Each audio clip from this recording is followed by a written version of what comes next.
Hey viewers, this is your blogger from Eat, Bite and Chew, and like you all know that this week we are honoring the breadwinners, so let's look at this recipe of the bread pudding. It's basically 5 cups of cubed bread, and to add to the flavor I also have added some semi-sweet chocolate chips in it. It's a glass baking dish that I have buttered so the edges do not stick when it's baking. This is the custard base, and what I have done is just added 2 cups of cold whole milk, and you can see there are 2 pods of cardamom. Then there was a pinch of cinnamon, 1/3 cup of sugar, and 2 tablespoons of butter. So what I did was I just whisked it and whisked it until the butter was melted.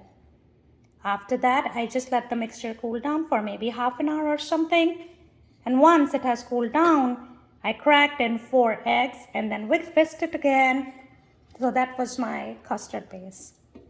The next step is pretty important. So what I'm going to do is I'm going to whisk it again just to make sure that it is mixed properly.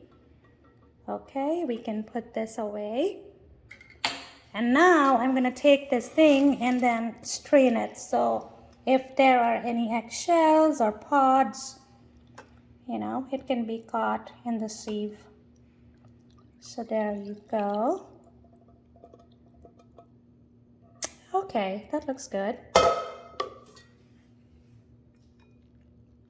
Okay. So what this does is it's going to give me a very, very creamy and a rich velvety mix. And now comes the yum part.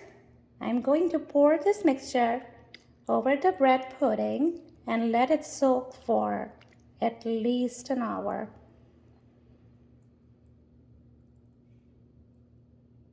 And then I'm going to bake it in the oven at 350 for 45 to 50 minutes.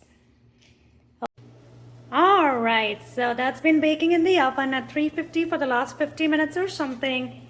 And as you can see that the edges are all beautiful golden brown and it's all poofy and puffed up. So this means it's time for me to take it out. Okay. So how do you know that the bread pudding is ready? So it has to be a little jiggly in the center. So you see that when I shake it up a little, it jiggles like that. And then the edges are all golden brown. So that's how you know that the bread pudding is ready.